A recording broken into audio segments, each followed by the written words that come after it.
अधिक अपडेट घेतोय आपले प्रतिनिधी महेश महाले यांच्याकडून। महेश, अटकेचं वॉरंट घेऊन नाशिक पोलीस कोणत्याही क्षणी मुंबईत येऊ शकतात, पण अर्थात दुपारी 3 वाजता आता ठरेल, हायकोर्टात सुनावणी सुरू होईल की कोकाटेंचं भविष्य नेमकं काय असणार आहे।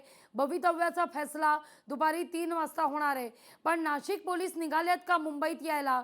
काय नेमकं या सगळ्या संदर्भात अपडेट? कोकाटे यांच्या अटकेबाबतचे जे नाशिक पोलिसांकडे अद्यापपर्यंत कुठलेही कागदपत्रे प्राप्त झालेले नाही, त्यामुळे त्यांच्या वर असलेली अटकेची जी टांगती तलवार आहे ती जरी कायम असली तरी त्याबाबतचे कागदपत्रे अजूनही पोलिसांकडे प्राप्त झालेले नाही। ते साधारणतः सायंकाळपर्यंत येतील आणि त्यानंतर माणिकराव कोकाटे यांना अटक करण्यासाठी नाशिक पोलीस निघण्याची जी शक्यता आहे ती वर्तवण्यात येत आहे। मात्र त्या अगोदर जर आपण बघितलं तर माणिकराव कोकाटे यांनी उच्च न्यायालयामध्ये धाव घेतलेली आहे आणि याबाबतची जी सुनावणी आहे ती दुपारी 3 वाजता होणार आहे। त्यामुळे माणिकराव कोकाटे यांना बेल मिळणार का हे पाहणं महत्त्वाचं ठरणार आहे। या सगळ्या संदर्भात महेश, नाशिकमध्ये काय सध्या कुजबूज सुरू आहे? शासकीय सदनिका बळकावल्या प्रकरणी खरं तर माणिकराव कोकाटे यांच्या संदर्भात ही याचिका दाखल करण्यात आलेली होती।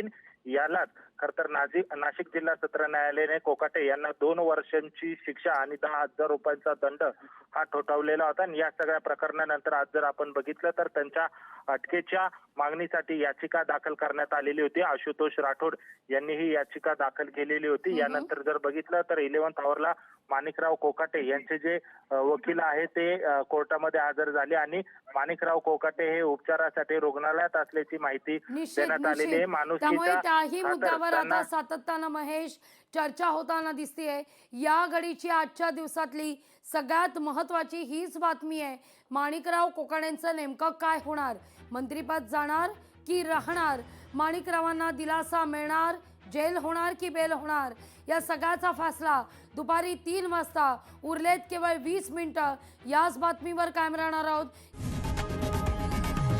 लोकशाही मराठी ऐका, पहा, जागरूक रहा।